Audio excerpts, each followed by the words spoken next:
Hello, everyone, and welcome to Talk to the Internet, a podcast that we do occasionally. My name is Bruce Green.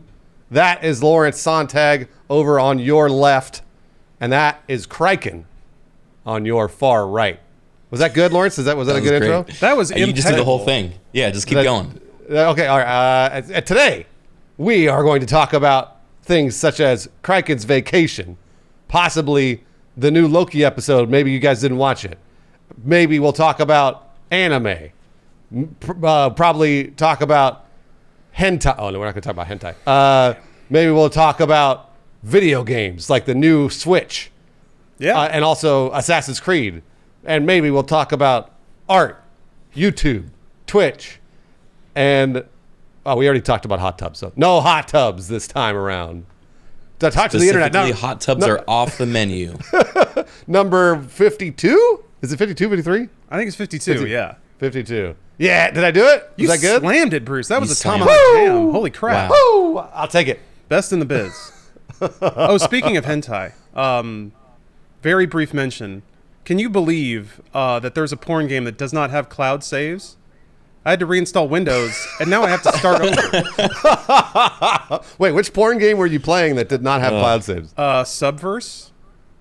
Oh, yes. Yeah, I've heard of it. Yes, that's right. Luckily, you can skip most of the dialogue, but you still got to get through those shooting. Incredible. You got to get through the video game part, and I'm just like, Oh, Yeah. we hate those. Lawrence, Alas. let me tell you this. Every time I go, because I look at Steam pretty much every day. I look at like early access and things like that because I'm like, oh, what's new that I can play? And every day I have the same jump in excitement and then letdown, which is I look through the Steam early access category, like the top sellers, and then there's always like a Subverse or some other NSFW game. And I'm like, what is that sexy game? I'm gonna play that on Twitch right now. And then I look at it, it says NSFW, and I'm like, fucking shit. Can't play that. Every day I do the same thing, which is I go, oh, I'm going to play this game. Oh, man, I can't play that on Twitch. I got one for you. My buddy Lawman played it recently. It's like, the whole thing looks like the setup for a porno. I didn't watch the stream release, so I don't know if it resulted in that, but it's apparently Twitch friendly. Okay. What's it called? Let's see if I can find it. If it's called Police Simulator, I already played it. No. It's here, I'll find it. It was hilarious from what I saw. It's very short though. It's like 2.5 hours. So don't. Oh, that's perfect. Yeah, that's perfect. it's longer than I usually last.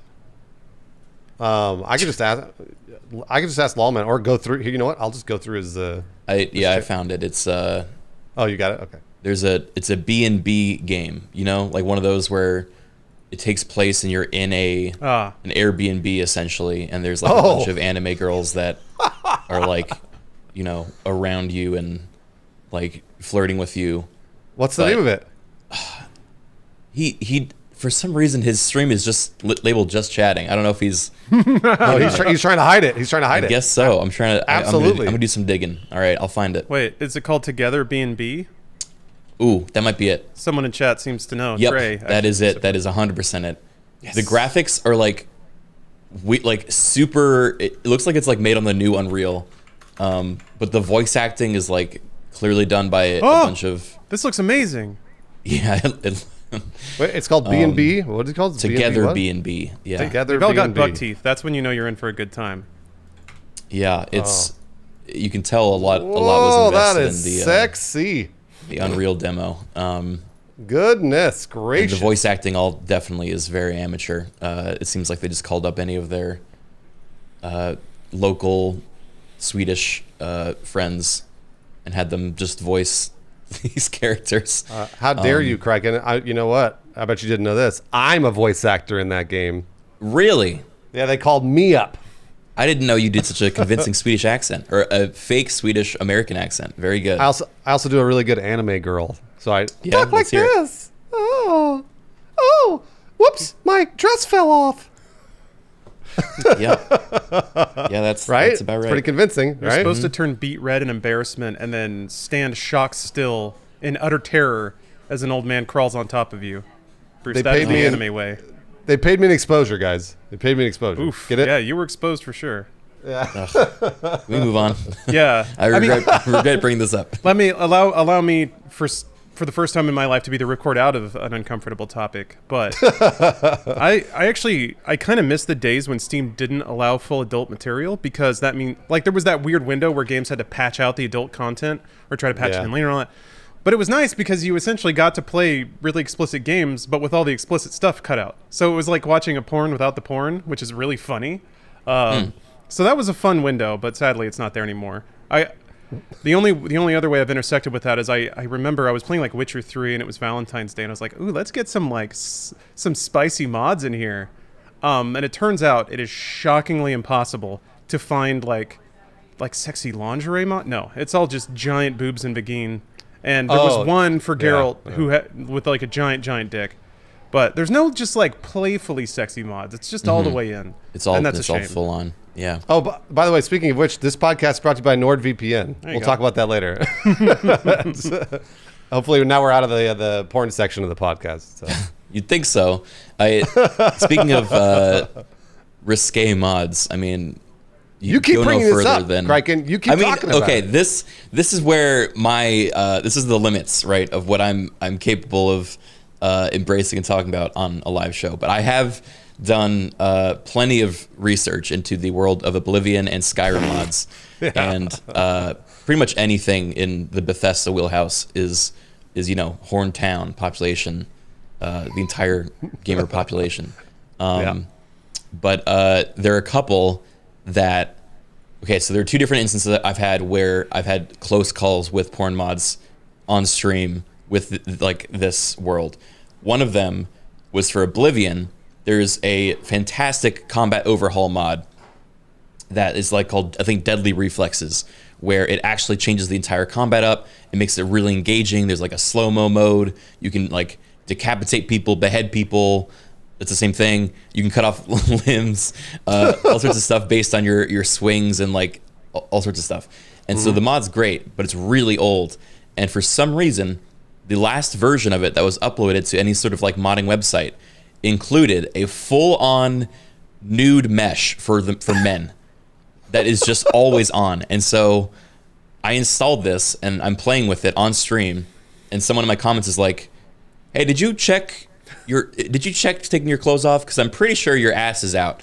And I'm like, okay, no. Okay, look at you trying to get me, calling my ass out. It's clear you're just trying to make me look like a fool. Here, I'll show you. And I take off my pants in the game, and it's just bare ass on screen. I'm like, whoa! Oh, wow. I hide it, and I have to manually go in and delete the mesh for the male genitalia, and then like it. Oh God!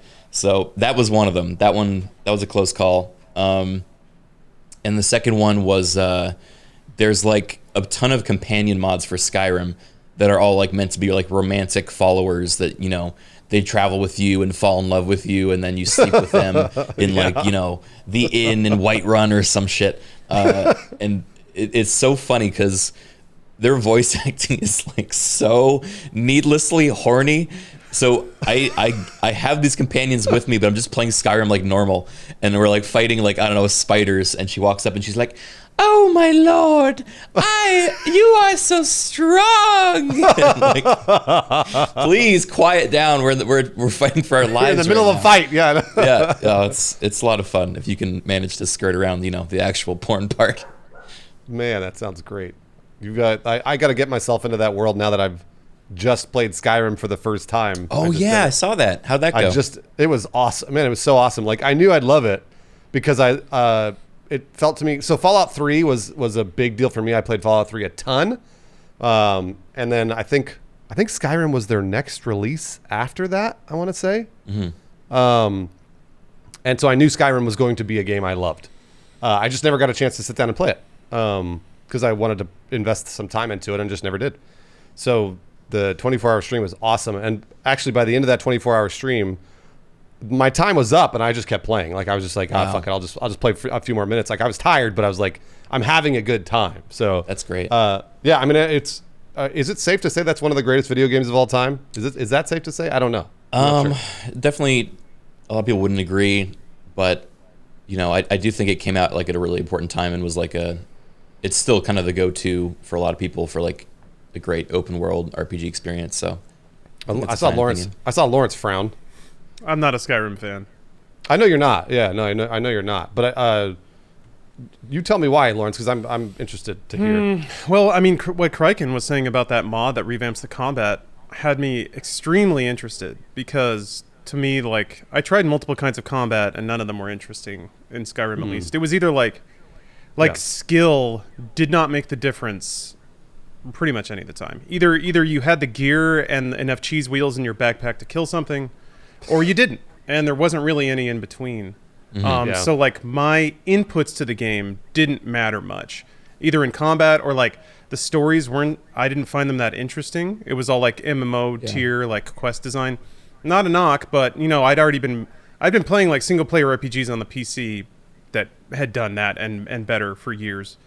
Right. So just it's like everything about it is kind of a 7 out of 10. Which is fine. I will say that like the things that it does right is it was a revolution in like removing friction from the video game process. So the things that like I want in a game, most people don't, and I acknowledge that. Like I want to go into a cave and get killed by a skeleton warrior and figure out how to beat him. But most people just want to go into a cave, see a skeleton warrior, hit it in the head until it's dead, and then get its loot, and then leave the cave, and then go to another cave that has a skeleton warrior that's gold.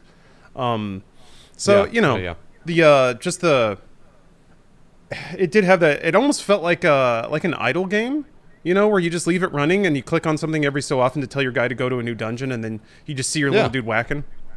Yeah. And I feel like, kind of like Kryken said, for when it came out and for the people that it was able to reach, and certainly for its mass market appeal, it's certainly extremely well crafted. But I don't know. I'm the video game equivalent of the guy who only watches like black and white foreign films to some degree. So. Lawrence, I completely agree, and there's a huge asterisk on my playthrough. I mean, I told my mods I was going to do the 24-hour stream about a week previous, and obviously a lot of my mods were like, "Oh my gosh, so excited!" And they were like, "Let us get some mods for you." And so they put. My mod Tesseract put together like fucking 20 mods, and so I played a ton. Yeah, I absolutely. So I go back to what Lawrence is saying. There is that. The stock Skyrim game, I'm sure, had a ton of friction, because I was playing with a bunch of mods that were supposed to make it better, and there's still friction. So I think your points are well taken there, Lawrence. I completely agree, because this game is now 10 years old, or almost 10 years old. And so, of course, we can all look at it with, nostalgic eyes and then put a bunch of mods on it and be like, wow, what a great game. But back then when it first came out, it's like, well, I might have had some trouble. I caught some of your stream. I saw some of those mods. I was like, oh, praise God. He's like, because you had like an inventory mod and a UI mod, and all that stuff is vital. I think that's the other thing. In like circa 2013, that game was made for console. Like the UI, the interface, which is another reason why it did so well and was able to reach so many people. But I'm a dork over here on PC, and having to use like radial menus and like giant text for everything. I mean, the mods we were using make it more of a PC RPG. But at launch, I was just like, bleh. I don't know. I feel like, and again, mods have certainly gone a long way into fixing this. But I remember in 2013, everyone was like, "Oh my gosh, it looks so great! It's so immersive." I didn't think it looked that good either. But then again, I was like, I don't know. I was burned out on Crysis already when it comes to like big open environments that look incredible and are very explorable. That's the latent PC gamer energy of you. Yeah. No, it's the same with me. I mean, like all the mods that I have installed on it for the run through now that I'm playing, it looks great, but that's not what it looked like when it came out. Yeah, like totally. I ran it stock, and that's the Skyrim Special Edition, by the way. So even then it's been improved. Sure. Just stock on Steam over the course of the few years. So it isn't the game that it was at launch, which is cool that they've improved it and fixed it throughout the time. But I when it released, I'm sure people were not like, this is a great game, but they weren't like, this is one of the greatest games of all time. It may have cemented its legacy over the course of 10 years now. So I don't know. Same deal for Battlefield, where I've been playing Battlefield 4, and it feels terrific and polished, but also it's 8 years old. That's true. So it's like they've had 3 years to improve the thing, and then another 5 for me to go back and be like, well, something happens that's bad in the game. I'm like, Battlefield, whatever. It's 8 years old, so it's really easy to say that it's a good game. Which to me makes like Breath of the Wild like a revelation, because that game came out and at release it was, to me, practically perfect. So, yeah, I don't know. That's just I've been playing a lot of old games recently and being like, this game's great, and then I'm thinking about it and being like, wait a minute, hold on. It's been out for a long time. People have improved it for years. So, yeah, that's totally fair. Breath is really something. Because I started playing through that again recently, just because the Breath of the Wild 2 trailer got me all juiced up. Yeah. And like, what's crazy is that game has like systems and mechanics governing everything going on that are so many layers deep than I thought. Just the way that enemies in the world rank up and the way that they're placed, and even their AI changes based on a multitude of factors. And it's pretty cool. Like, the enemies actually get smarter when you play on harder difficulties or the world levels up. And you can kind of see that based on how they act and what they do when you crash their camps. And if you like steal their weapons, do they go find other ones, or do they just try to fight you barehanded? Like, little things like that lead to the game. Like, I don't want to make this sound like a superior or inferior comparison. It's more like the attributes that ring true to me.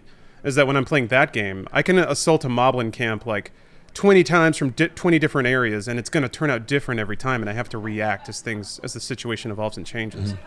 Whereas, a cave filled with draugrs, I go in there with my sword and I hit them all until they die. Yeah. So, it's almost like that, like Borderlands feel, where you can just get baked off your gourd and have a great time, because it's not going to throw really complicated mechanics at you that you can't really. And it also, like, at the end of a long day, if you're stressed out and you don't want a bunch of goddamn moblins outthinking you and dropping a rock on your head, I get it. There's 100% like a time and a place for that, and I have come over my what's the word, pretension. I used to think Skyrim was bad. Now I think it's extremely well made, just not for me. Yeah, that's a good development. It's good character development. Yeah, I respect that. I think for Skyrim, another thing that's helpful, and what I generally do with games, is rather than write them off, or like if they're basically a big sandbox game, and even if it's too simple for me, I'll impose my own rules to make it more appealing and more variety, right? So that's the same for like Pokemon, doing like a Nuzlocke challenge, and something like Skyrim. I was doing permadeath challenges where if you die, I had to make a new character, and I had a bunch of mods that made it really quick for me to randomize a new character with new stats and start off somewhere else randomly in the world. So there was like this kind of constant churn of like, okay, what are we doing now? Like, what's the new objective? And then I also had a bunch of like way over-tuned mods where if things were getting a little too like tedious, we could try a gauntlet where things would like almost inevitably kill my character. I think my favorite one was there's a Pokemon mod in Skyrim, and it makes a Pokemon Center outside of Whiterun, which is like the jankiest Pokemon Center in the world. There's no reason it needed to exist, but in like the basement of the Pokemon Center is a Draugr, tomb, because of course it's Skyrim. Why wouldn't there be?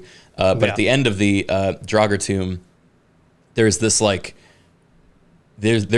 gauntlet where they have literally the highest level characters in the game in this little room.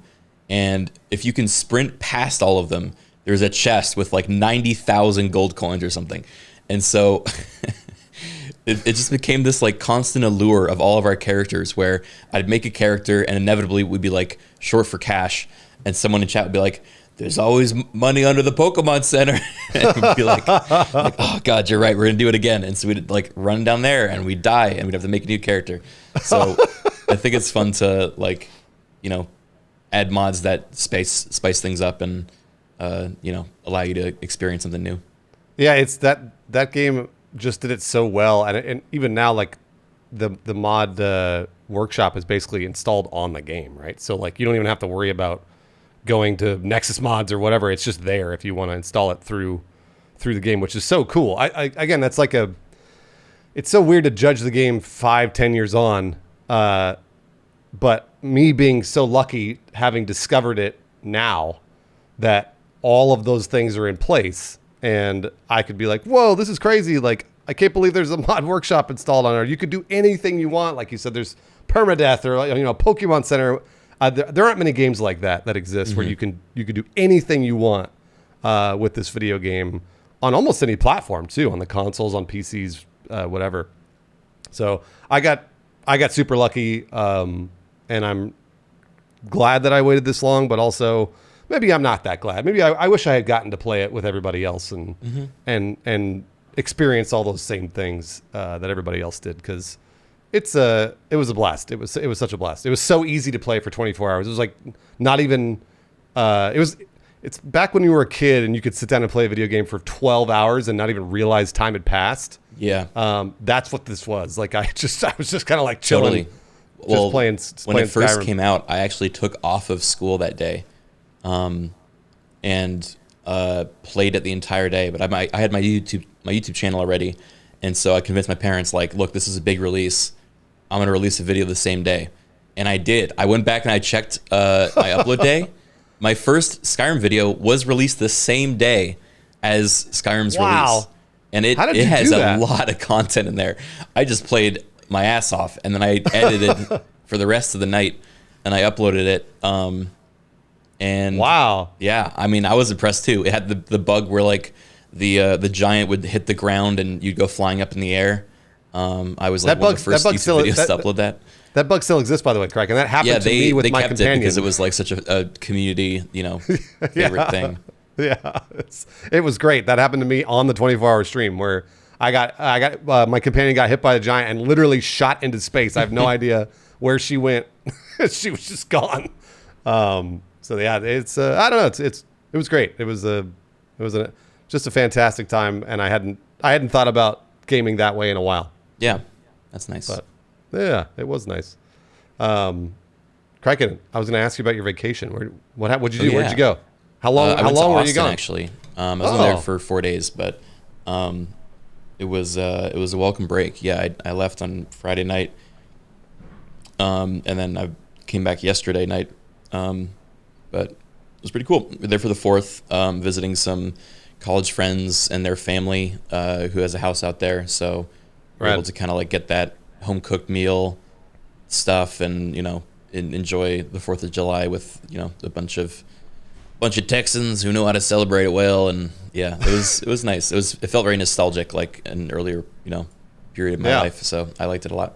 Did you go down to Crazy 6th Street? We walked through it on the 4th. Okay. All right. Good. Yeah. I think I saw the bar that we went to together when you were like passing us tequila shots. I think it was you and Alex. No, that was Couch Shop. Yeah, we were doing tequila shots with Couch Shop. This was like RTX 2017, possibly. Yeah, something like that. Yeah. I saw a bunch of those places we went to, and so that was nostalgic too. We went through there. Stopped at like Rainy Street, which is like the Rainy's awesome. Rainy's great. Yeah. So yeah, it was nice. It's weird how little of an effect COVID seems to have at that point. I mean, I guess people are mostly vaccinated and are coming out, and like Texas doesn't really have any laws around masks. Yeah. But as a fully vaccinated person, like I felt comfortable going out there. Mm-hmm. But I could it was very surreal. It really felt like, we had made it to the other side and everyone was like celebrating the best they could. That's good. But really it was nice. Lawrence knows I'm not crazy about Austin because I've been to Austin. I want to say hundreds of times. Yeah, I know you have. But there are honestly some really good spots. Rainy Street's one of my favorites, actually. I'm a big fan of Rainy, and also Sixth Street. Like I've been going to Austin since 2012, and I've been a lot of places in the world, not a lot, but let's say a good amount. And the drunkest I've ever seen any human being ever is in Austin, Texas. More than once. Really? More than once. No, absolutely. Like that 6th Street is fucking wild. And it has been for as long as I've been going. So that is always a sight to see for me, to go see what people are doing out in Texas. Yeah, it was a little weird. So I don't know if we want to we can drop this topic if we don't want to go into it on this podcast. But there was a recent law passed in Texas that means, by their governor, that allows anyone to carry firearms without a license. Oh, really? Yeah, geez, you can just have them, and it's your your Texan right. Yeah. And that's led to over the time that we were there, I think 2 different shootings on 6th Street, both just between like basically kids, like, you know, people that were like 15, 16 at this like, you know, younger bar over like just personal disputes because they all have guns and they just feel they're entitled to like use them. So use them, yeah. Yeah, it was that was a little freaky. So we kind of hurried past 6th because we didn't want to stick around for that scene. But yeah, that's great. I didn't know about that actually. That's crazy. That's spooky. That's just somebody like Texas bar meta in general. No, Lawrence is right. Yeah, Lawrence is right. It's, I mean, I didn't grow up in Austin. I grew up in more rural areas, but yeah, there's like. But you were in Texas. To be clear, Lawrence grew up in Texas. So yeah, you I mean, it's not a deterrent in the way people think it is, so I'm not arguing in favor of it. Because when people get drunk, they don't care, or they don't consider that the other person has a gun too. But yes, when people get drunk, like, if you're not an idiot, you recognize that every other drunk asshole in the bar might have a gun in their car or on their person. So, like, I don't know, I was always one to de-escalate for that reason. Because I've been in a place where guns get pulled, and it ruins the night. Not like that should be a meaningless statement, but like it's just like dudes being shitty, and then dudes escalate, and then I don't know, toxic masculinity and like gorilla chesting comes out, and then once a gun gets drawn, it's like fuck, man. Like it could have been fun. Somebody, even a bar fight can be fun. Like yeah, like an old bar fight. Like yeah, somebody gets knocked out, he gets up, he forgets what happened, and then like people go back to partying. I've seen that happen. But once once a gun comes out, nope, party's over. And then, like, God, it just sucks. It just really sucks. So, guns are the opposite of party. Remember I said that. I would agree. Sometimes they can enhance a party, but often they don't. I mean, Lawrence. I guess what I was going to say you're is... You're not shooting at anyone. You're just shooting out. Yeah, I was going to say, yeah, if you're shooting into, like, a hill out in your, backyard of 3 square miles or whatever, then, yeah, whatever. That's your American right. Go do it. But... not in a bar. Like, come on. Like, there's no need for that.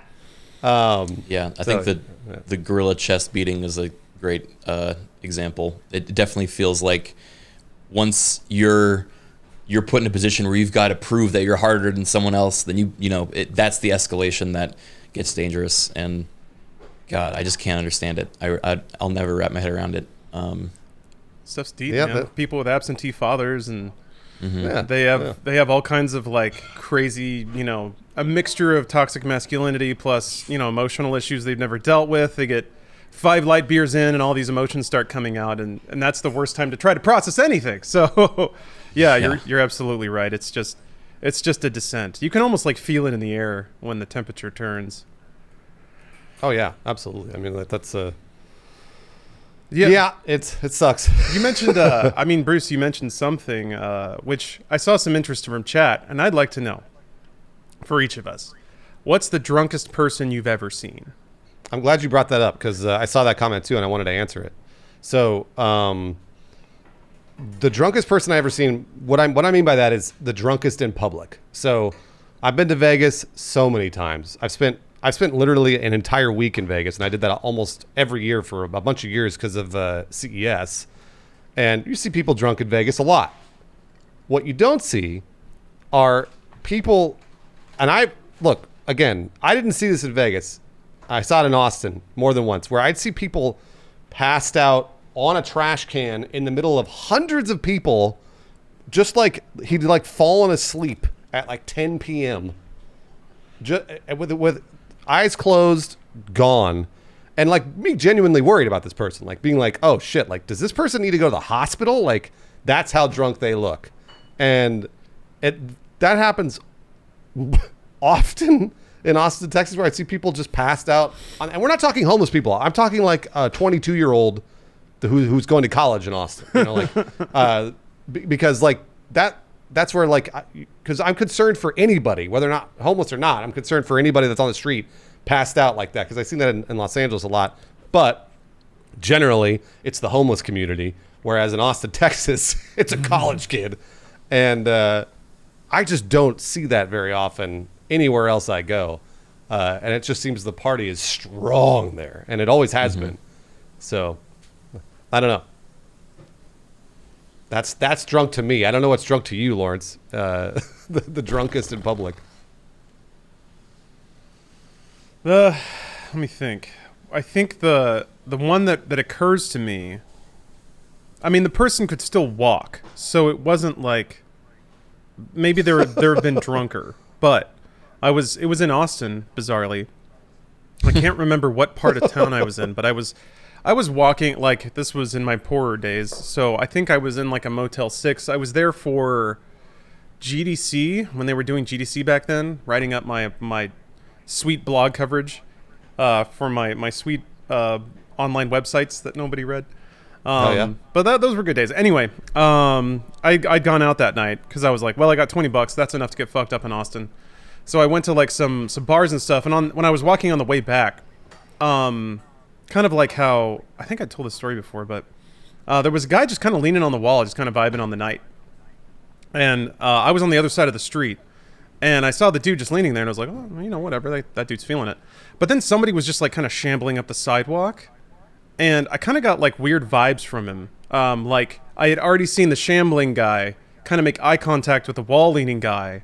And there was just something about his like demeanor and his like posture that said to me like, this dude's going to start some shit. I don't know how I knew that, but it's like, I'm drunker than you. No, I'm drunker than you. Something like that. It was just like this weird, yeah, he just, sometimes you can tell kind of that thing with like dudes and when they don't know how to process stuff. You can tell when somebody's trying to get in a fight. And bizarrely, sometimes you can tell when somebody's trying to get in a fight and lose. Like some people just want to get beat up. It's very weird.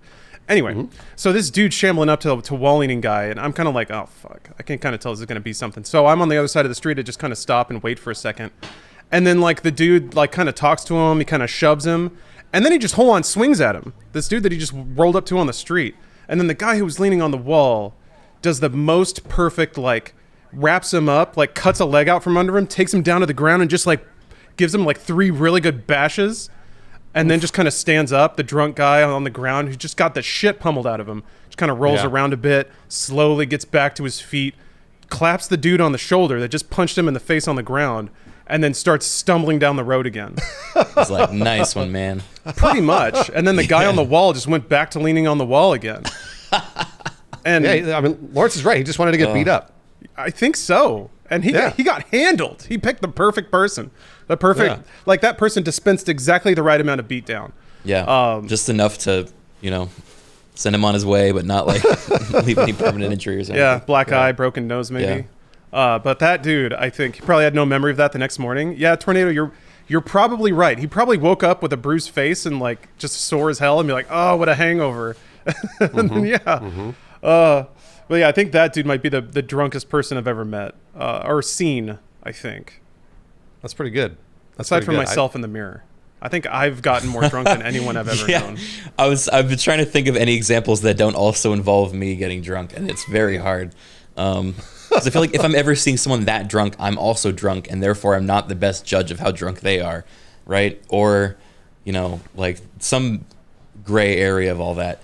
I think if I had to pick one, it would probably be I was in England visiting some friends, and we were doing like the pub crawl thing that everyone does, and there was like some like chavvy dude who was like stumbling down the street with his bros and like hears my voice and my accent, and he's like, oh, where you from? And he like gets like he just like clings onto me, and he's like, what are you doing out here? And he was like just really on me, and I'm like trying to, I'm also a bit drunk, but like I can tell this is much more energy than I was ready for. And so I'm like trying to, I don't remember how I handled it, to be honest. I think my other friends came to my rescue, and we like, sidestepped him for the most part, or like de-escalated. I think we distracted him with pizza. That was it. One of them had a box of pizza that we were carrying, and we like offered him a pizza, and he's like, oh, and he like went after the pizza, and we like kept going. There's definitely a few of those. Usually when traveling, I feel like I've come across some very drunk people. I think like Prague, I met a couple. like clubs that I'd gone to, but usually not like full on like throw themselves around you without any warning.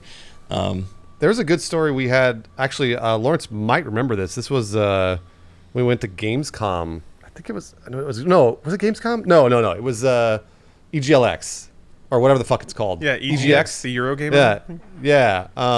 Way back in 2014, we crowdfunded it with Inside Gaming. We went to London, and there was a guy passed out right outside of our hotel room on the stairs. I don't know if you remember that. Yeah, there was a guy who like clearly had like tried to get to his hotel room, couldn't, and like it was the interior stairwell leading up to like various floors of the hotel. Just close he enough. Was so close. He was out so on close. The stairs. Dude, he like was on so the close. stairs, not on a landing, on the stairs. No. Yeah, right, dead center of the stairs. Yeah. And I took a picture of it and then tweeted Andrew WK because I knew he'd love that stuff. And he retweeted me, and I was like, "This is party." I was like, "Yeah, it is. Hell yeah!" So I'm glad he made it inside the hotel. At least he was inside. That's good. I even remember the tweet. He was like, multi-pressure point application party on the stairs because the dude was passed out on all the steps. Andrew WK is the coolest. Yeah, he is. That reminded me, actually, I think Captain Savrige in your chat, Lawrence, just brought up Tokyo on a Saturday evening is prime time for super drunk people. That was actually the drunkest person I ever met. I was in Tokyo for 2 days with Brett Hundley from Couch Shop and who else? God, it was for like a Sekiro thing, and we were in Tokyo for like 2 days. No one ever says Sevrege correctly. I'm sorry, I don't know how to pronounce your name. Sverige? Who knows? Sverige or Sverige? Sverige. So anyone listening to this podcast can correct us. Is it? I don't know if it's Sverige or if it's. We're going in. Who knows? Hold on a second. Okay, all right, you figure that out. Wait a minute. We were in wait a place minute in Tokyo. Wait, it just means Sweden. Oh, it means Sweden. Sverige. Sverige. How does it sound? I don't know if I can play it through to the Discord column. You don't have to. Just repeat it to us, Lawrence. What is it? Sverige. Sverige. Sverige. Captain Sverige. Captain Sverige. Sverige. Okay. Got it. Okay. Anyway, we were in a place in Tokyo called Golden Guy. I don't know if you've ever been there. Oh, yeah. Yeah, it's awesome. It was so great. It was basically like this bunch of tiny bars, very like expat feel, that are all run by like one bartender and like seats like 4 people max. So it's like super tiny, like, you know, one-on-one, you get to know a bartender and like kind of meet people that are around you. And there was this like lone French dude that just was wandering up to like random crowds of people and then like talking to them in French. And we were like, look, we don't know what you're saying. And then he would like laugh something off and then go somewhere else. And then he came up to us and just screamed at the top of his lungs like, ah! And like, we're like, oh fuck. And then he just started laughing. He's like, you guys are all right. And then he walked away and like did it to someone else. He was alone. I don't know what he was doing. It was so disorienting. That same place, we were literally just trying to find food at one point. We already had a couple bars and we're like, all right, we just need to get something to eat. And we asked legitimately 3 different people, 2 of which were security guards that were out on the street, where we could find food. And they all point at the same part of the town, like the same district to the right of us, and they're like, sex, you want sex? Suck? And we're like, no, food, and they're like, suck, right over there. they kept directing us over to the sex place. It like these people were like, you know, done up in like nice shirts and everything. It like they didn't seem like they were out there like working the streets trying to find more clients. They just kind of like hanging out, and we're like, oh, all right, you know where food is. And he's like, ah, yes, sex. And like point in the same direction. Were you doing this, Craig, when you put it like, no, food, like you're putting something in your mouth and you're like, oh, sex.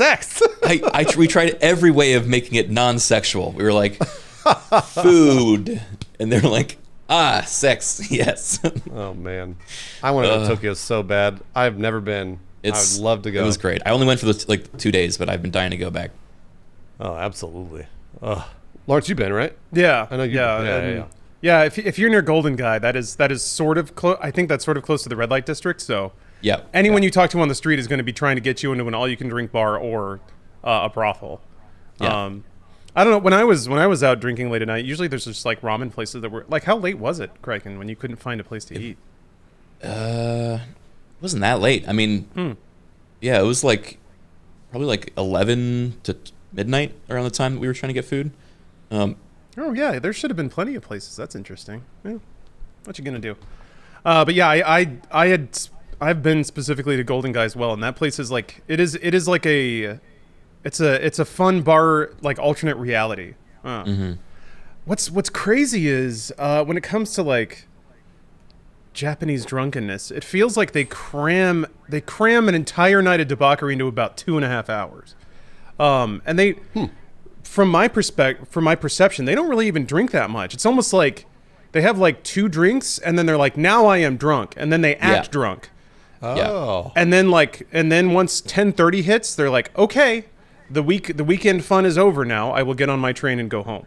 But for about an hour, yeah, you do get to see like Japanese businessmen like getting in slap fights and tickling each other and giggling like kids. Yeah. And then it's done. It's like, no, we packed it all up. That's it. Well, I've learned also that that's like, so part of the culture there is you can't, in the workplace, you can't, talk honestly with your superior or your elder in some ways, right? And you have to, the way that they get a lot of their work done is they go out to the bars afterwards.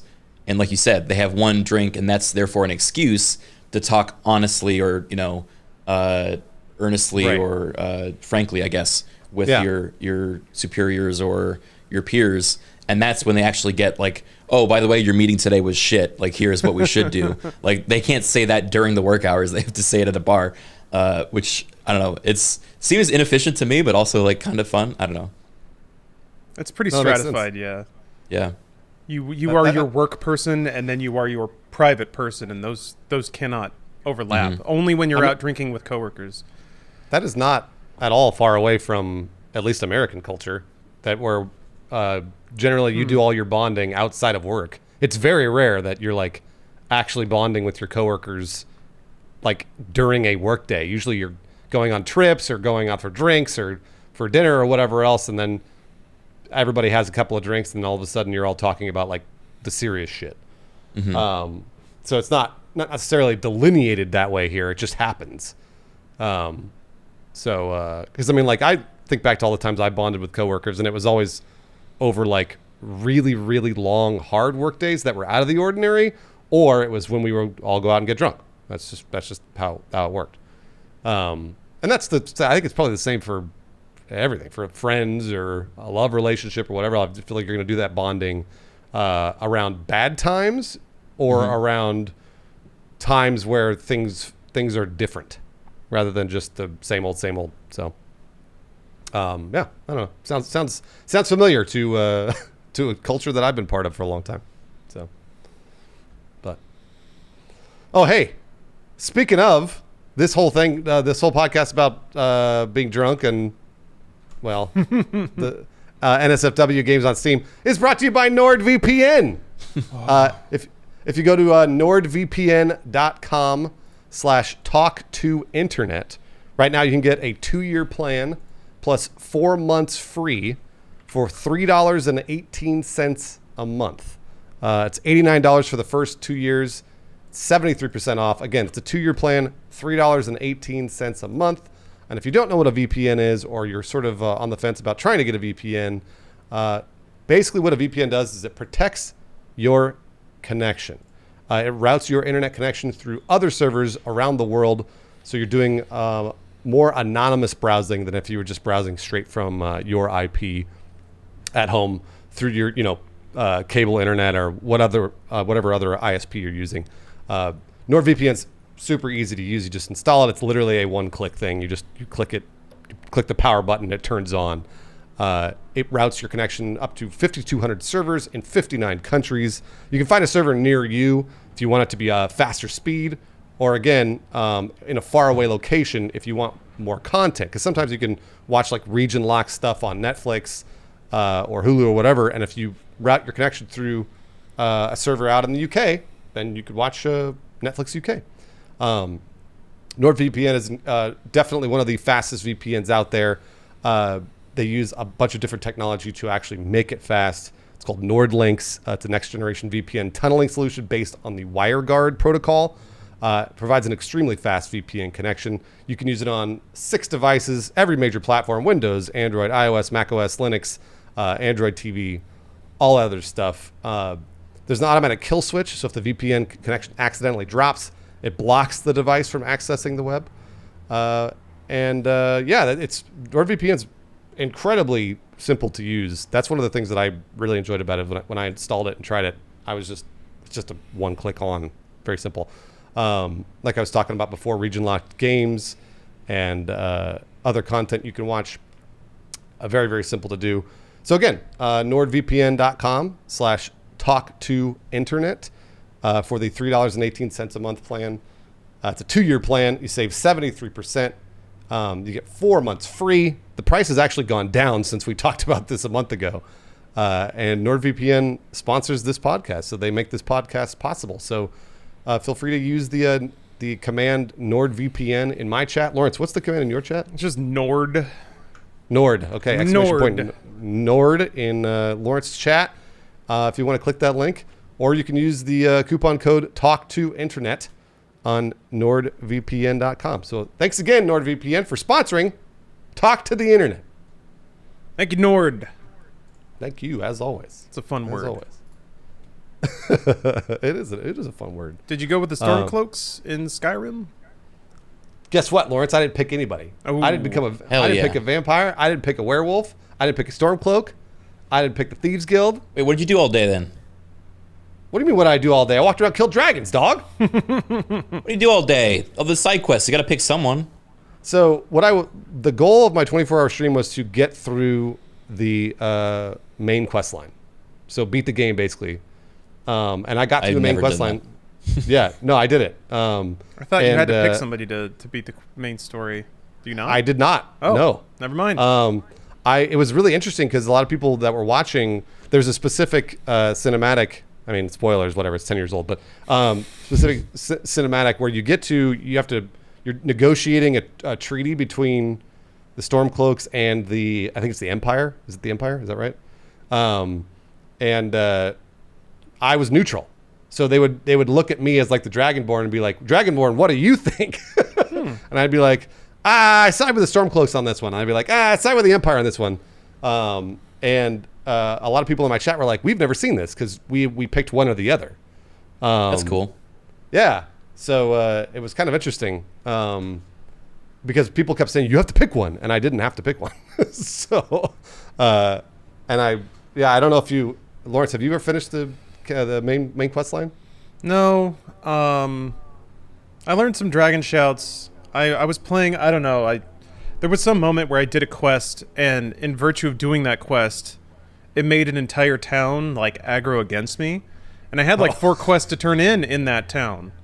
And I think that was actually the last time I was like, okay, I'm done with Skyrim, because like it didn't, I don't know, it didn't warn me, and also I didn't care about the story. I mean, the setting of like a freshly conquered nation is a really interesting one. Of like, well, do you try to keep your old culture and all that alive? Do you try to find a way to merge that, or do you just give it up? You're like, well, these are the changing of the tides. One flag for another. I'm still going to live my life here. I don't know. There's a lot of interesting questions there. I think Witcher 3 also kind of bounced off a lot of that stuff. So I was interested in the concepts of it, but the execution didn't really grab me. And then there were enough quests that just full on bugged out, or I was like, okay. I can't even play in the way kind of like Craig, like you were saying. I was trying to play in my way. I wanted to do this like Conan the Barbarian sort of thing. I guess Bruce, kind of like what you're talking about, is somebody who's just sort of outside the system, solving problems with their own brand of know-how and low IQ. But no, it didn't work out that way. The game had other plans, and a lot of bugs and stuff basically kept me from finishing a bunch of quests, and I was just like, I'm not invested enough to like reload a save from 4 hours ago to try to navigate around all that. How was the story? Did you like it? I mean, I thought it was fun. Yeah, it was. It gets really Norse at the end, like extremely Norse. Again, spoilers, but you like basically you go to I don't think they call it Valhalla, but fuck, what's the name of it? They basically go to like an after, Sovngarde. That's what it is, yeah. And you arrive, and all the other people that fought off Alduin are there because they were dead, but now you fight alongside their spirits as a spirit to fight Alduin in, what was it, Sovngarde, you say? Sovngarde, yeah. And it was cool. It was like it felt very much like Thor, like the movie Thor, where like, because like all the the sky is like a really cool aurora borealis, and it's very, very Norse. Reminds me a lot of a more aggressive God of War type of thing. But it's cool. It was fun. It was, again, nobody ever did that, what I did. I just wanted to try it. I was just excited to get through the main quest line, so I did. But why don't we like Alduin? Why is Alduin bad? Alduin, he's the hungry dragon. Oh yeah, he's the dragon that like he's always killing people and bringing down nations and stuff, and like he gets teleported through time with the Elder Scroll, and because that was the only way they couldn't kill him. They banished him, and they had to banish him with an Elder Scroll, and they basically banished him like through time, and then wait, hold on. Go ahead, please. Forward or backward? I don't remember. I'm gonna be honest with you. I don't remember. I never got that far. I did I did like 3 of the main quests. Yeah. I got my first dragon shout, and I'm like, all right, I get it. And I went off and became a fucking vampire, thief, like assassin, everything else.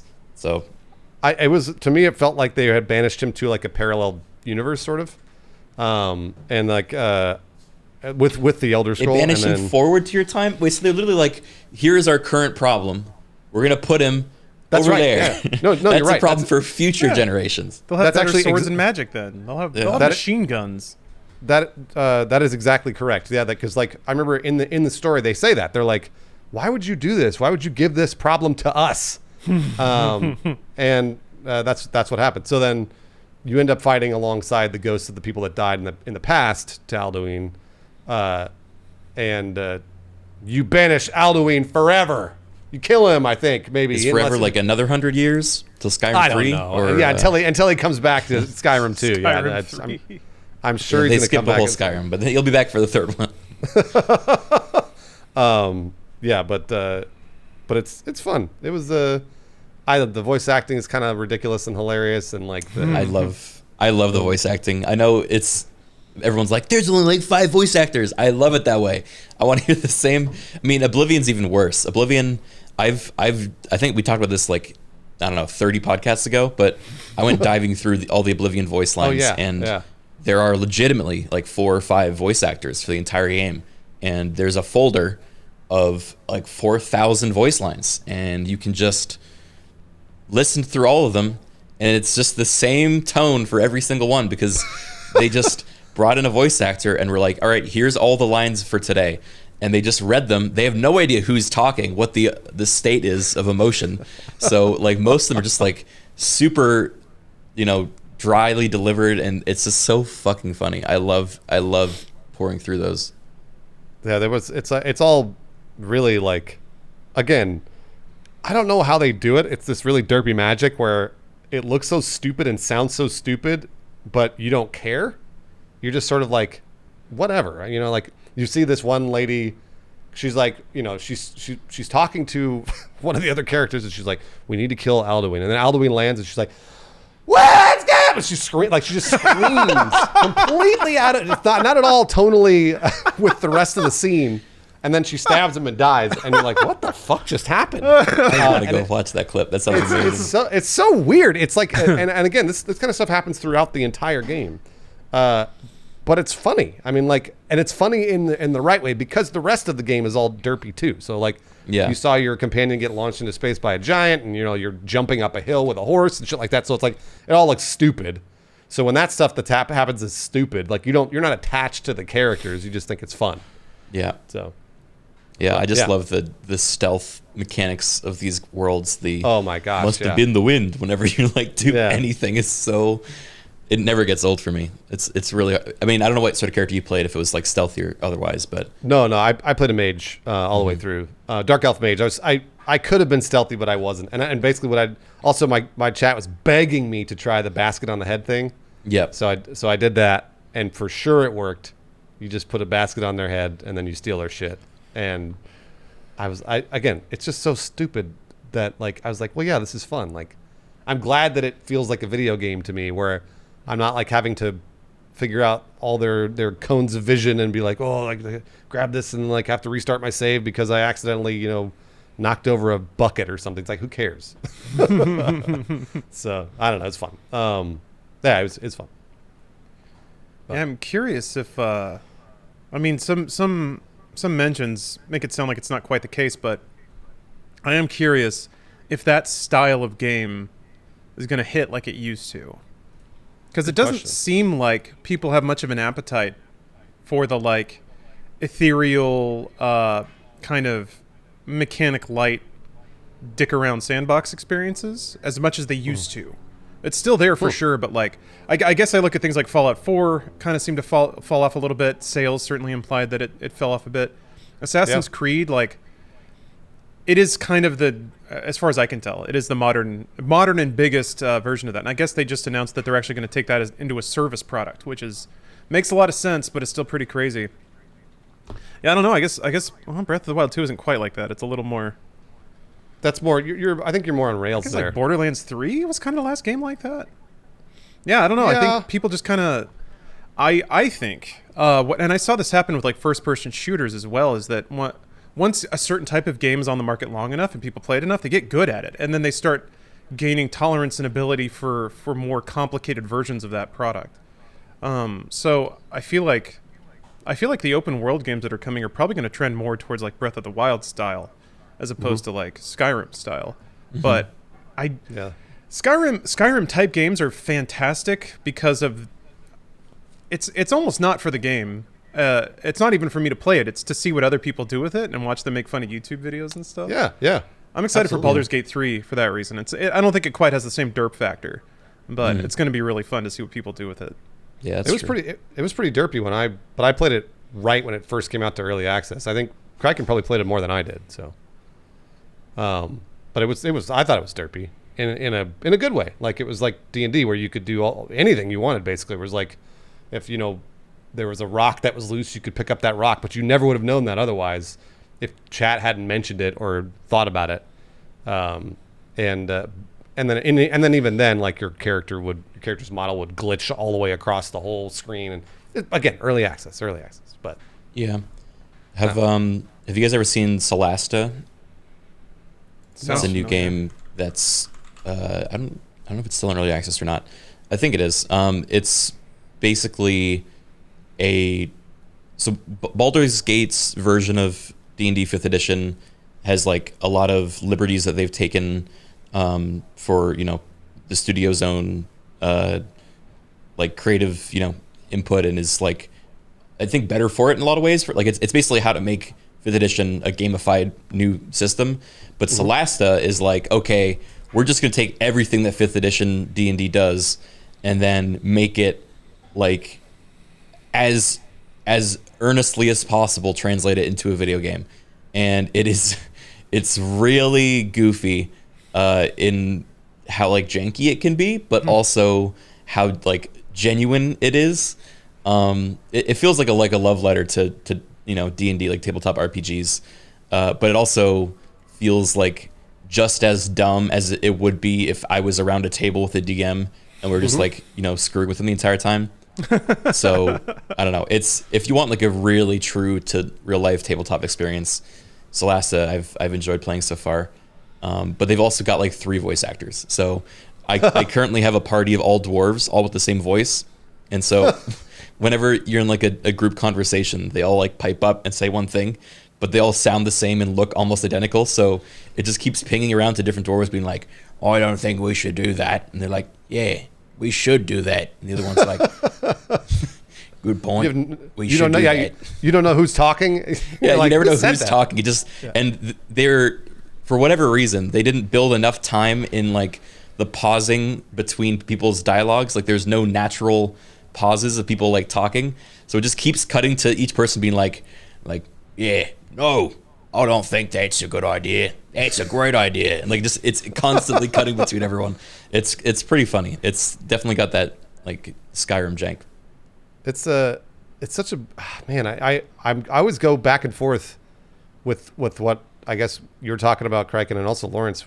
I just don't, because I played Last of Us 2, played Last of Us as well, and I like those are meant to be really heavy, serious games with a very directed narrative, very purposeful, deliberate narrative, and it doesn't get me. Like I know that it's actually written very well, it's acted very well, it's emotion. I mean, the game itself is honestly, it truly is a work of art. I just didn't like it, and to me, maybe it's because it's a video game, and so like when video game things happen in that video game, it immediately pulls me out of that story right away, and then I go like, oh yeah, that's right, I'm playing a video game. So then it takes me away from the immersion.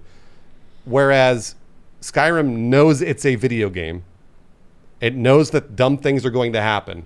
So then when it throws a story at you, it's like, who cares?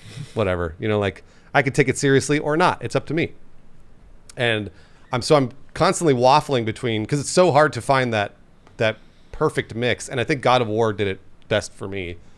The most recent God of War, where the story really resonated with me. It's a fantastic story, but also it's a video game, and you realize it's a video game. I'm not going to spoil what happens, but halfway through the game, it turns into a different game, and you're like, whoa, that's cool. Like that's right. It knows it's a video game. So it's a really interesting dichotomy for me that I have not yet resolved for myself. I couldn't tell you how many video games have stories that are super, I could count on one hand how many games I actually like the story for, which it's, Half-Life Alyx, Half-Life 1 and 2, God of War, most recently Resident Evil Village. I thought the story was really fun and stupid, but also a video game and cool. Like I was, I was kind of into it. But there are not many other video games that I love for the story. And I noticed that when they really ham-fist it and they go, or not ham-fist, when they really go hard on like, this is going to be a serious narrative and you're going to have to think about it, then I'm like, but also Joel just fell on a ladder for 10 seconds and died? Like what? So I don't know. I'm not sure. Well, Bruce, I would venture that one of the contributing reasons that most video game stories don't grab you is because most video games are poorly written. I would agree, yeah. And when they are well written, they're typically written for a broad audience. So you take something like, Mass Effect, something that people by and large agree has good writing.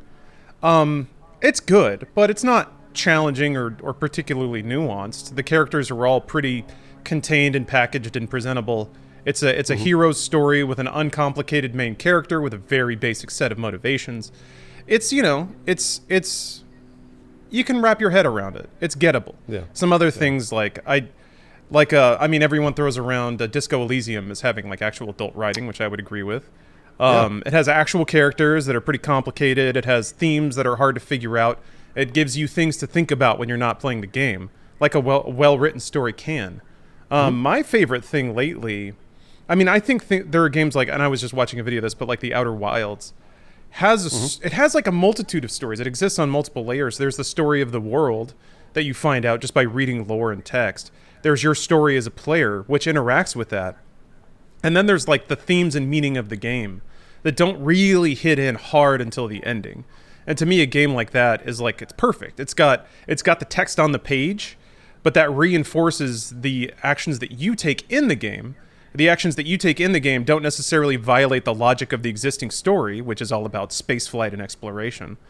And then at the end, you get a grand scene that ties all of those things together in addition to the actions you've taken as a player to not only make your story important, but have that also be reflected in the story of the world. Yeah, that's the pinnacle. That's the number one tippity top. And I would say even things like Last of Us Part 2 don't even do that.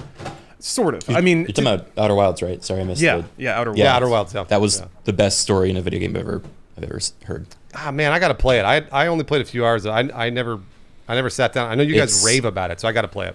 It's definitely one of those games where you'll get more out of it the more you put into it, but it's definitely, it doesn't hold your hand, and that's like part of the appeal of it, I think, is that it's all open world from the beginning, and there's like no direct like quest objective, go here. It's like literally your own curiosity, and then you put it together the pieces of a puzzle, and then once you feel like you get it, a new piece will arrive, and you're like, wait a minute, I was close, but actually because of this, and you kind of evaluate your hypothesis.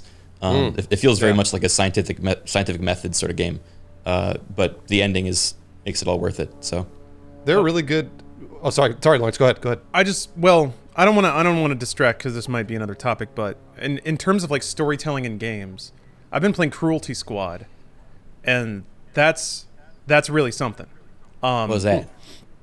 It is basically like it is visually violent.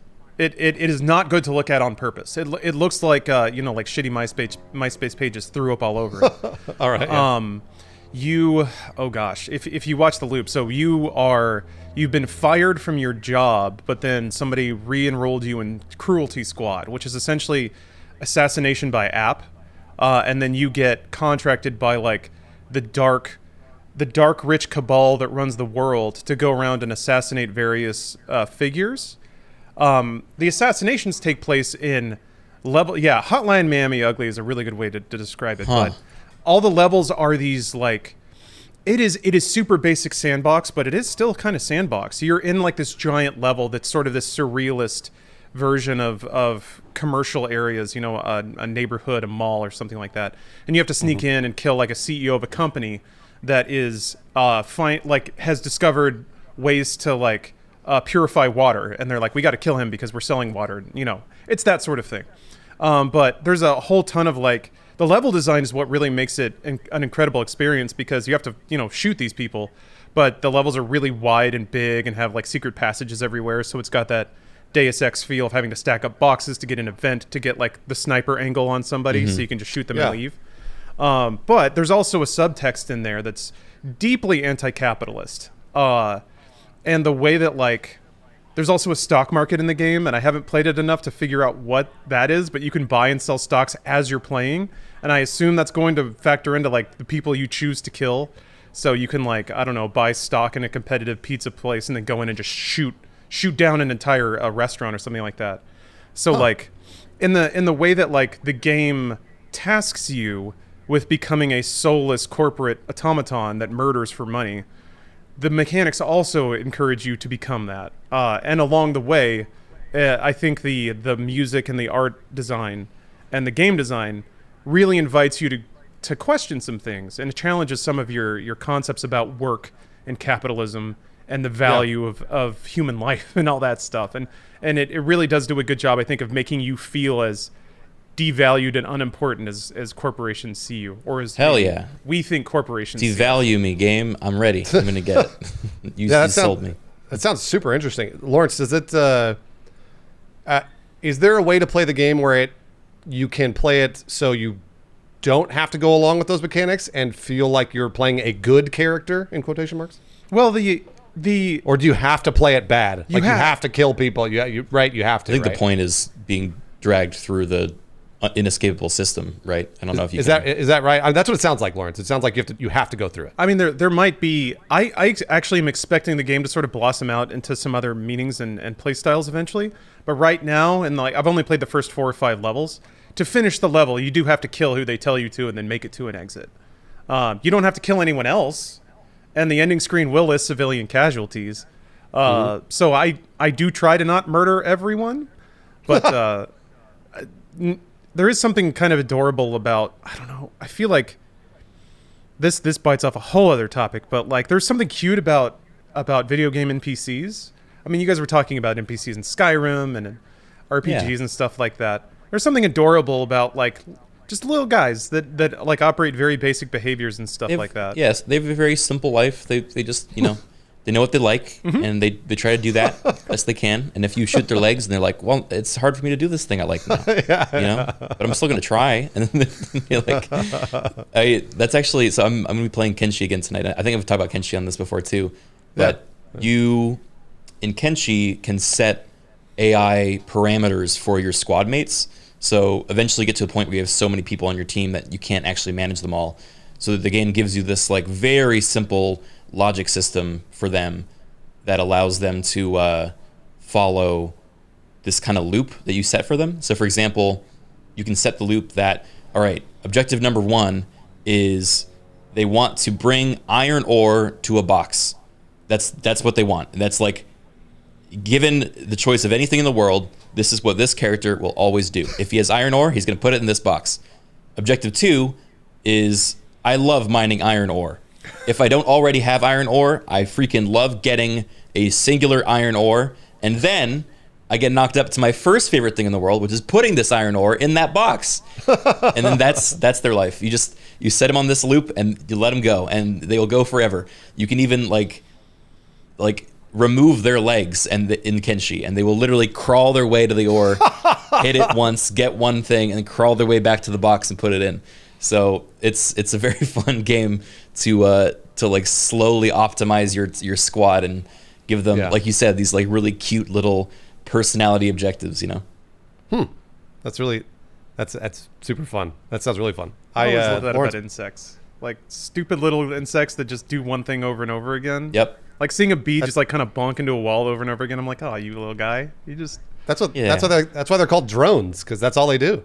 We have a beehive outside of our house. And we get so many bees that die on our doorstep, because that's what they're supposed to do. That's literally what they're supposed to do. Once they've done their job, they go and die. So they do it as long as they can, which is get pollen, and then once they're done, they like fly somewhere and die, and they always die on our doorstep. And it's funny because like Autumn always sees them. She's always like, she hates bees, but at the same time she's always like, oh man, like, oh, that sucks that they're dead. And I'm like, no, they did their job. They fulfilled their task. Like, and now they are done. I think there's something nice to that they did the one thing that they could for as long as they could, and now they're dead. Now they can rest. Yeah, now they can rest. Exactly. Lawrence, back to your point about Cruelty Squad, because I wanted to talk about it. This might just be it's actually not it is my own bias, where I had this major problem with Last of Us, where the game would pretend to give you choice and be like, oh yeah, like, you know, maybe you choose to not kill this one person, maybe you choose to blah blah blah, but then honestly you have to kill everybody, and you got to kill the dogs, and like you got all I hated that. I couldn't stand it, because the game pretended to give you choice, but in reality you really had to do some terrible things. And eventually I was just down the path of, because like it was like, see what happens when you do bad things, this is what happens. And I was like, no, I don't see what happens, the game forced me to do it. Like, I don't want to do that. No, I entirely agree.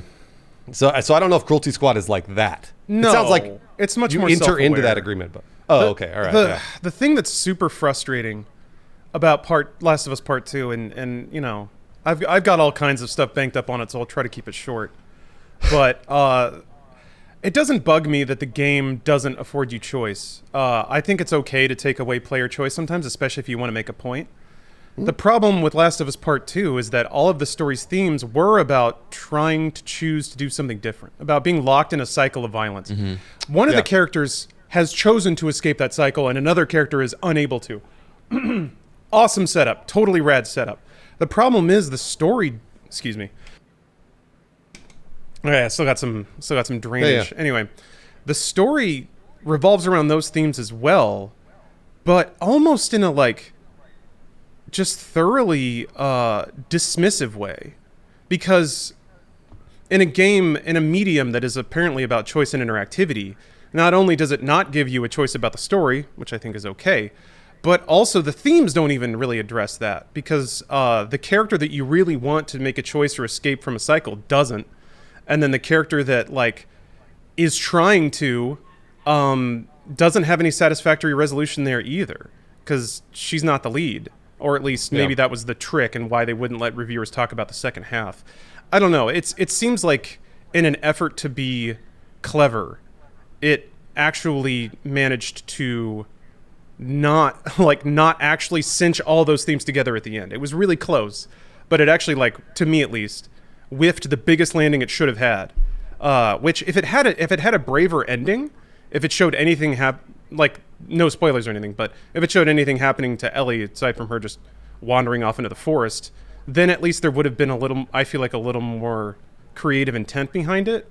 But what I read into it was, we're going to do the opposite of what most games do, which I think there's validity to that.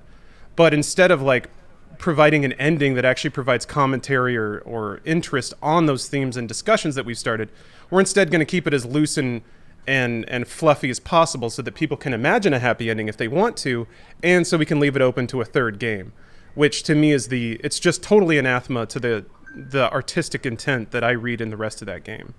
Oh, interesting.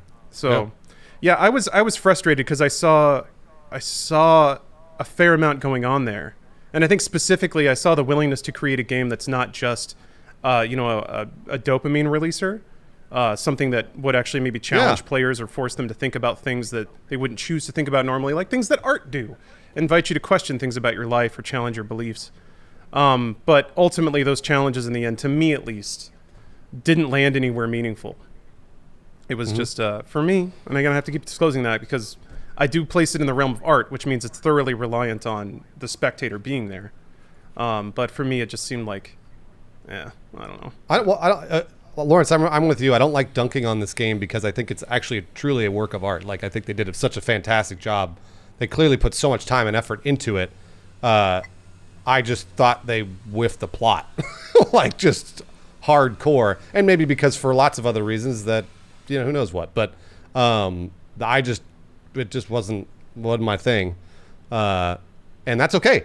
That's all right. I think that there are lots of other examples of a story that can teach you that lesson they were trying to teach you, but much better. Maybe not in a video game format.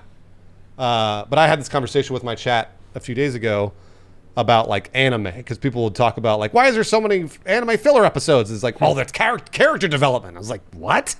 No.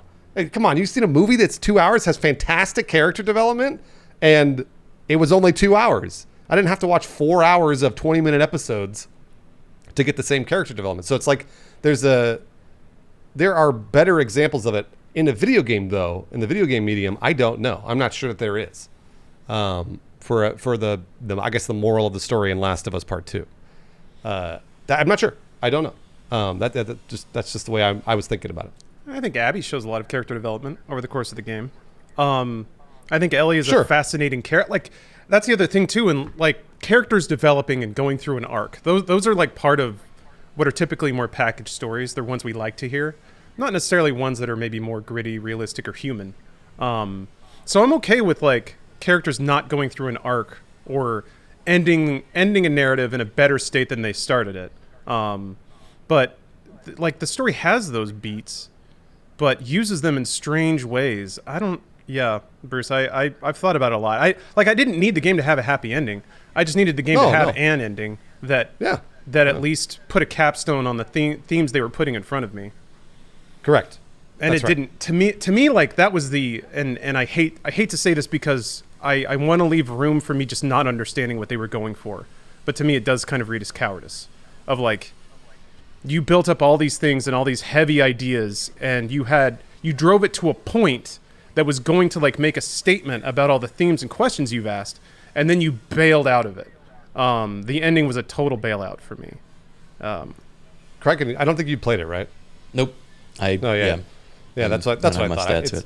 It's kind of an interest. I don't know. It's like the game's it's like 25 hours long. It's really long. So it turns me off usually. I'm not like. Yeah, it's very, very long. Last of Us Part 1 is not. I actually think Part 1 you could get through, and it has whether or not you like the ending, has a much more self-contained story that I think is probably worth playing. Part 2, woof. Yeah, and Part 1, it bit off uncomfortable topics. It didn't have a crowd pleaser of an ending, but I think, and that's I think another example of a game where the main character ends not necessarily better than where they started, but they did go through an arc, and it was a believable and human arc. So it wasn't necessarily the happiest ending, but the character decisions made sense, and to that degree, I actually really like the game. But yeah, Captain is correct. Last of Us 1 is much less fun to actually play. That's what sucks. Last of Us 2 is a great video game most of the time. And then there's a story, which doesn't pair well with it, I don't think. But No, it's frustrating too because every single person that contributed to that game did an amazing job. The tech, absolutely, like the tech is outrageous. When you're absolutely playing against humans, the sandbox stuff there is great. I don't know, Craig, do you have any interest in games like that? Games that might challenge you? Narratively speaking. I think I like games that have, I mean, like the one that you're describing, like it has a pretty clear something to say, right? And then the whole game is set up to deliver on this message. I'm interested in those, especially if the gameplay is still fun and it like marries the gameplay with the message. I think if I'm participating and like discovering the point of the game from playing it and not just having it handed to me in cutscenes or dialogue, then I'm a lot more likely to like the game. I think the problem I've had with games like The Last of Us, or that have made me less likely to just up and play them, is it feels like from a distance it's I mean, maybe the first one's more like this, like what I'm describing, and like the kind of bleak nature of the world is reinforced through the gameplay, and therefore it marries with the cutscenes and the story a bit better. But it just seems it's like really dense, and it is. You have to get through all of it to really appreciate it. And I don't want to have to finish a game to be happy that I played it. If that makes sense. You bring up a fantastic point, and I've started doing this because people. This is a number one excuse that I see so often, which is you didn't watch enough of it or you didn't play enough of it. So I'm like, all right, I'm going to do all of it. So I do. And I'm not doing it like because I'm trying to spite you, or I'm not doing it because I'm not hate watching it. I truly want the thing to get better. So like with the same with, JoJo's Bizarre Adventure or other anime that I've watched where people are like, no, it gets better.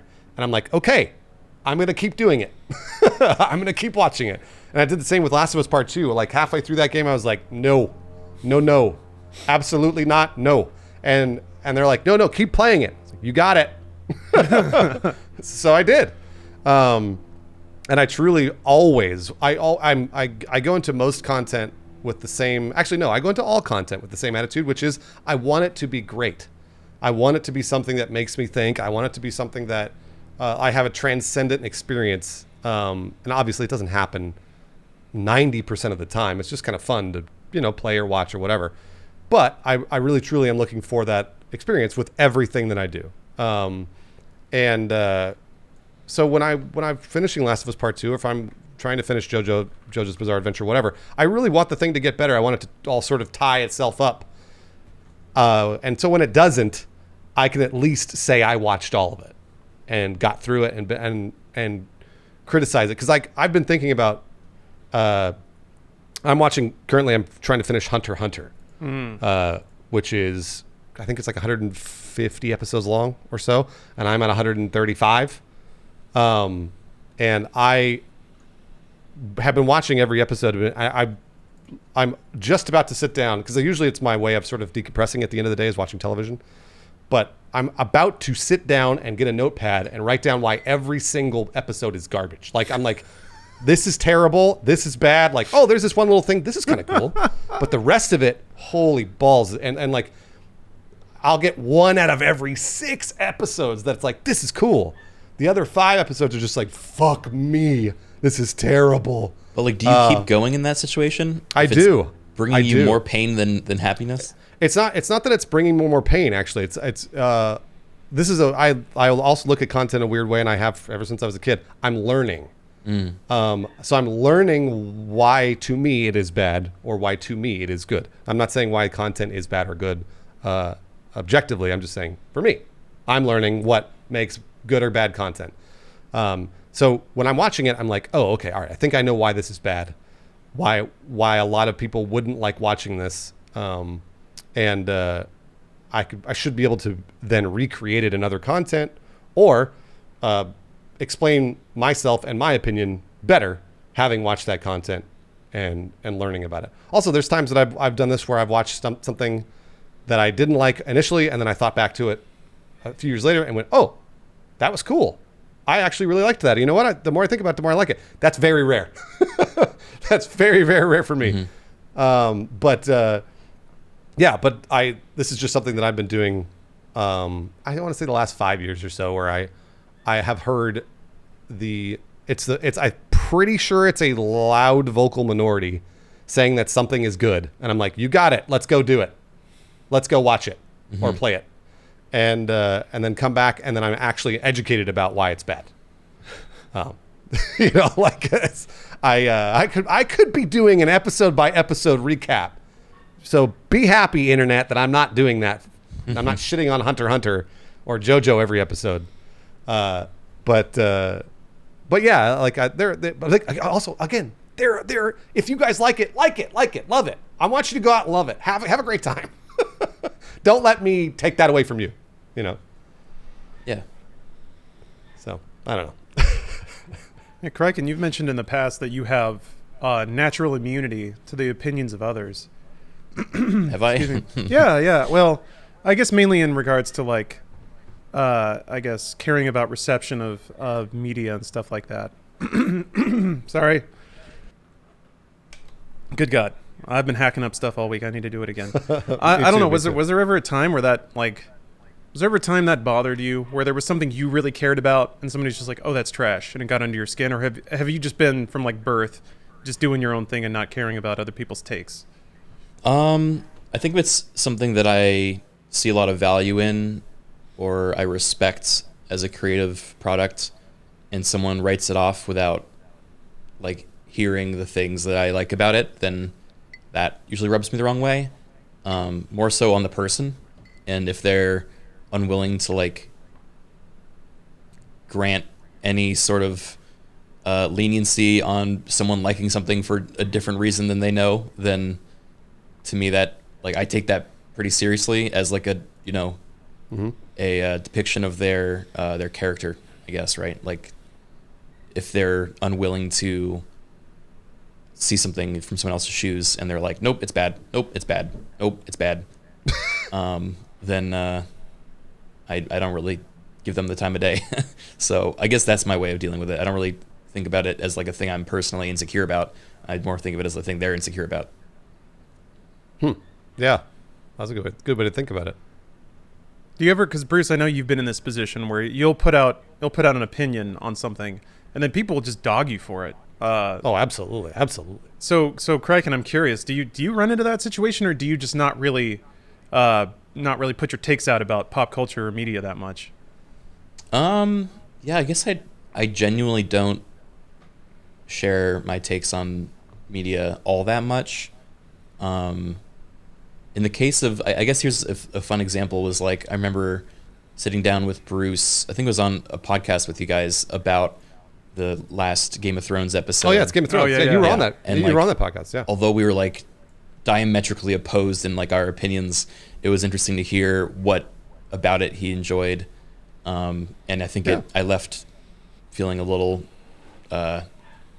more wise about that, a little more forgiving, just hearing from someone else, even if it didn't change my opinions, but it gave me a new perspective that I could appreciate. But I guess, when I'm representing myself in my own content, I usually don't harp too much on stuff that I either love or hate, unless I'm actively playing or watching a thing that I really like, and then I'll talk about the things that I like about it.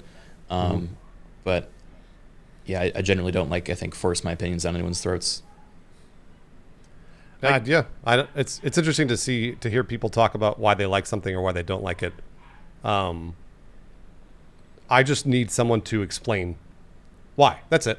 Not oh, it gets better, or oh no, it's great, you're wrong. No, I want to know why. You tell me why it's good. Because then maybe I can hear different perspectives. I'm definitely you two. I've talked to a number of times about different things, and I've heard your opinions. You've elaborated on them very well, and I've been like, oh yeah, that makes sense. I get that. I can see why you thought that. I just don't get that from the. There's no nuance on the internet, as we all know. So. That's really interesting. What happens though if you talk to somebody and you hear them out about it, and in your heart of hearts, the realization you come to is, oh, you like this because you have no taste.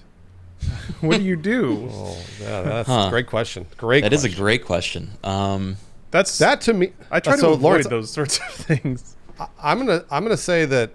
Oh, gosh, man, if they say that, that's just an insult. It is. Really. So it's a shitty thing to say. Yeah. No, that's just an insult. Because truthfully, like, if somebody said, like, to me, because I've had people say this to me where they're like, this is something you would like, so I know why you like it. That's okay. As long as they're not talking down to me, I'm fine with that. Because, yeah, truthfully, I definitely gravitate toward a specific sort of content. I know I do. But if somebody's like, you have no taste, or you are uneducated, no, they're just insulting you. That's just an insult.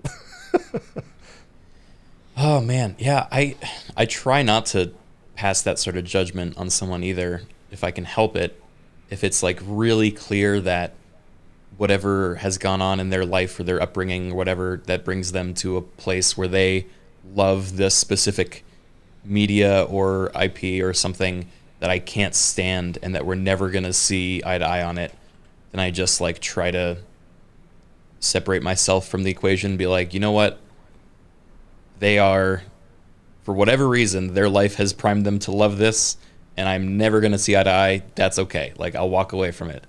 Does it mean they have bad taste? From my perspective, yes. But I also don't know what they've, like, living a life in their shoes, that's probably, there's a reason for that, that they love that sort of thing. So I try not to put too much stock into it, I guess. It doesn't mean that I'm going to, ask them to, I guess, design a show for me or, ask their opinion when I'm looking for the next thing to watch. I'll just note in my head, I don't agree with their opinion, right? And then I'll just, quietly avoid it in the future.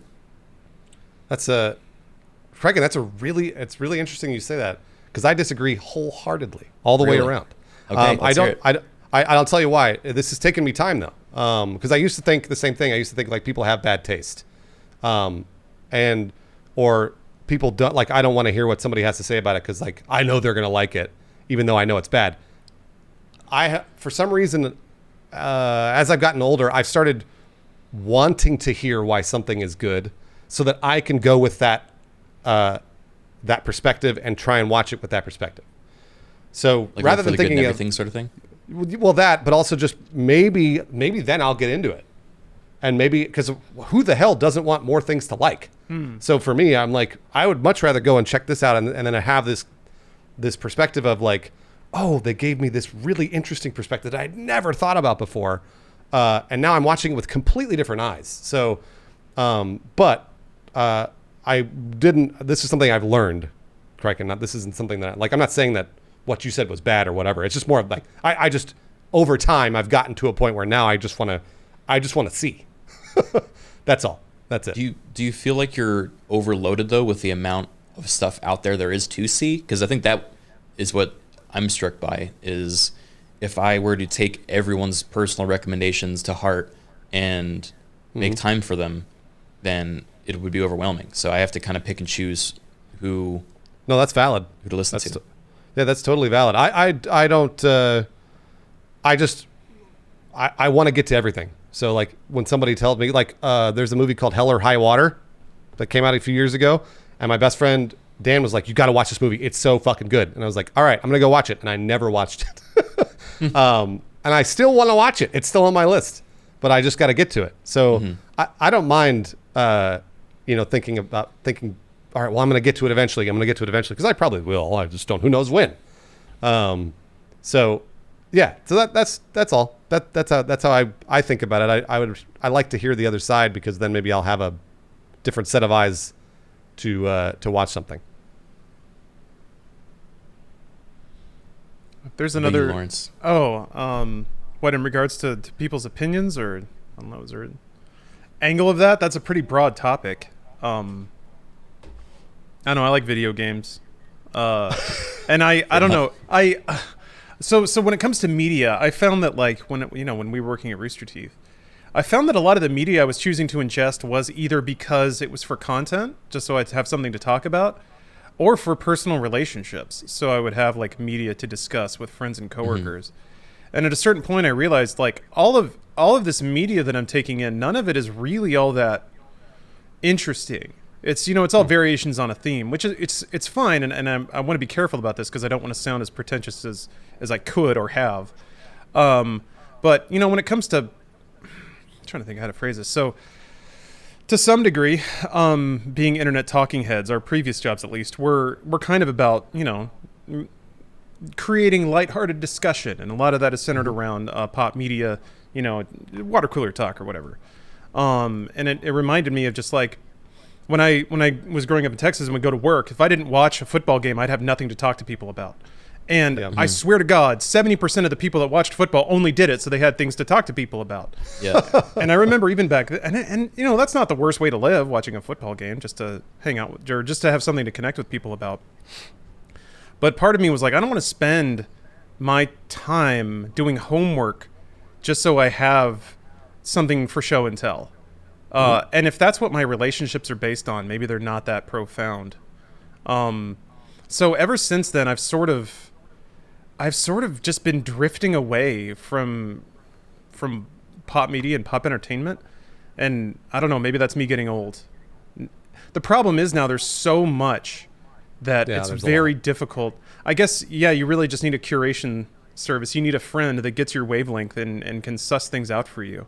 And I guess to some degree, that's the point of the media we currently make or used to make, which is we're being those people for others. But yeah, it's outrageous. Now I just like, what's been captivating me lately. There's and I'm gonna plug this stuff because I feel pretty strongly about it. There's an editing collective on Twitch called Racer Trash. And what they do is they take movies, break them up into segments, assign them out to different editors. The editors go buck wild on their segments. And individual, this is like editors playing. So they'll like, they do crazy visual techniques. They'll imply their own meanings onto the scenes and the segments they get. And then it gets recombined into this ridiculous surrealist video package. To me, cool. that's captivated me lately because it ticks all the boxes for me. It's like remixing of old media. It's I can like watch it and get new ideas for edits and things like that. And then also it's just really fun to see creative people expressing themselves through a medium. And Crike, and I know you do this a lot as using video games as your platform. But to me, it ticks all the boxes. It's dumb, it's fun, and there's something to chew on there mentally if you kind of think about what the editor was trying to convey, if they were trying to convey anything. So that's kind of what's been grabbing me lately. It kind of ticks a lot of boxes for me. But I do wish cool. I could find, I don't know, Bruce, I think you were talking about like movies that just come back and haunt you later. I've been thinking a lot about like Phantom Thread and Blue Velvet lately. Movies that like Phantom Thread, when I watched it, I was like, holy crap, that movie's awesome because it gave me a window into humanity I'd never had before. Blue Velvet, the first time I watched it, I was like, wow, man, David Lynch is not a good director. Was like my first takeaway because I didn't think the editing was super good. I didn't think the like framing was very good. I didn't think the shots were very good. But man, like as the years go by and the more I think about that movie, the more I respect it because it really does give me plenty to think about. And the older I get too, I think the more I respect art that is not full. It's 3/4, and then you put in the last quarter yourself. Lynch very like the description. Yeah. Lynch very definitely makes films in that way.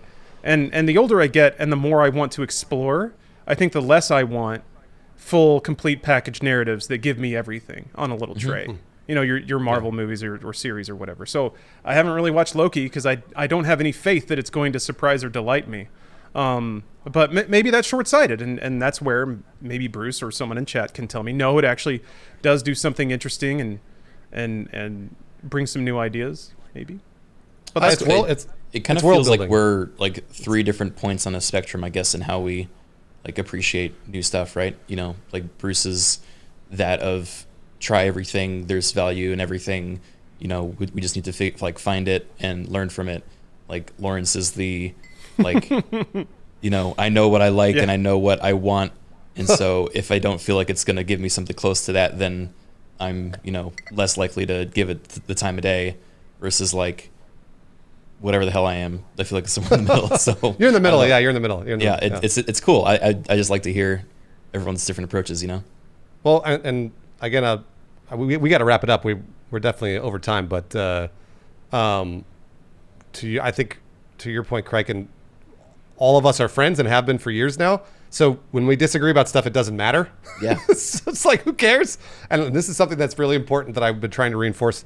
When I'm telling you that JoJo's bad and chat's like, like they're exploding, I'm like, guys, it's okay. You can still love it. You can still love it. It's not a big deal that I think it's bad and you think it's good. We can all be friends. We can all talk about our points of view. It's no big deal. It's subjective. I'm going to say the ultimate form of transcendence, and I call it that because it's the one that I think I've achieved, is knowing that something's bad and still enjoying it and not feeling the need to defend it. Mm-hmm. I'm not going to tell anyone that JoJo's is high art. Maybe parts of it. Slightly.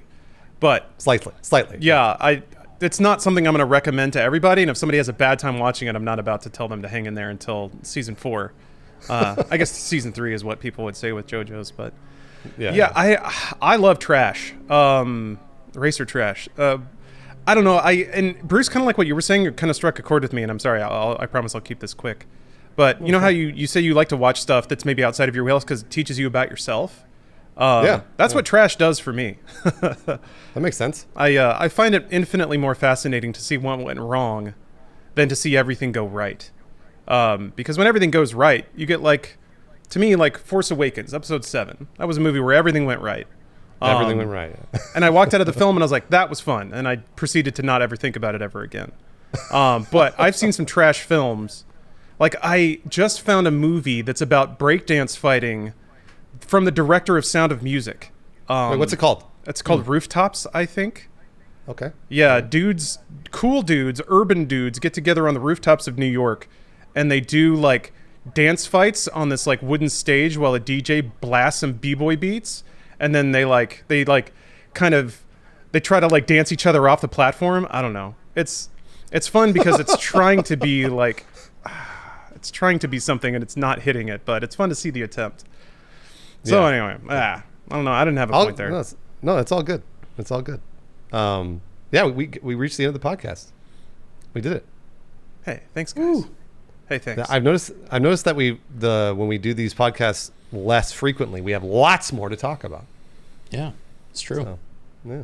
But, thank you again for joining us, audience, Lawrence and my chat. Thank you, Kryken. Thank you, Lawrence, for always producing the podcast. We appreciate it. Oh, is it time for plugs? We gonna plug stuff? Hell yeah. So go ahead. Yeah. Bruce and we just had there's an edit for the Drunk Mario Golf gameplay that just went up on the Inside Games channel. That's right. I don't want to put the cart in front of the horse, but we're gonna try. Bruce and I are gonna try to put some gameplays up there every week. We'll see how it goes, but we'll try. So yeah, check that out. Boy, that was intense. Whew. Boy, oh boy, did I get drunk. What a time. That was so good. I still have those pants too. Those were good pants. Man, I was wasted. Kraken, what about you? What do you want to talk about? Oh man, I don't know. I just got back from vacation, so I'm down to stream and see what's up. So I think I'm doing Kenshi tonight. Nice. I actually have been meaning to hit you boys up about guesting on my Movie Game Monday series, which I've been taking a little bit of a break from, but I want to bring it back started next week. So if you guys are interested and you have a movie game that you particularly feel attached to, then I think it'd be lovely to have you. Have you played Avatar yet? No. Oh god, there's so many good ones. There's the Wolverine game. I don't want to get ahead of myself. I'm getting excited. Okay. Yeah. That Wolverine game is terrible. What? Ugh. It's fucking awesome. What are you talking about? I'm just kidding. The one made by Raven? Wait, I think Lynn is in chat. Yeah, he is. He's in my chat. Yeah, he's there. You can't I don't know if talking that mess. I don't know if Lynn made that game or not. But that game was sick. Oh, you can grind his face off and see his skull underneath. No, it was cool. I think, last aside, that was the last old school game I've ever played because the plot of that game was so different than the movie. but it just like hit one or two scenes that they had in common. So it's like they got some production stills and they were like, I guess they fight in a parking lot at some point, and they had to like make their own story. That it reminded me of like NES adaptations that had nothing to do with the. Anyway, all right, I'm done. I'm gonna. Great. Well, at some point in the future on a Monday, I think that'd be great. Yeah, I got to think about it because now that Lawrence has stolen Avatar. Not yet. We got to bone up for the sequel, Bruce. There's going to be another Avatar video game before the next Avatar movie. I can't Aren't wait. there like 5 Avatar movies in works? Yes. Ugh. I can't wait. Give them all to me. I can't wait to see how bad they get. That's actually what I'm really excited about, is that they could get so bad that they could come back around. Really? Oh, I mean, who knows? James Cameron generally does not make bad films, usually. So, like, he's a fucking mastermind, and he has been for years. So, we'll see. We'll see. But he knows what he's doing. He does. He totally does. Yeah. All right. Yeah. Well, thanks again for watching, everyone. We hope to do this podcast again in the future. So come on by. All right. Take care, everybody. Bye. Bye-bye.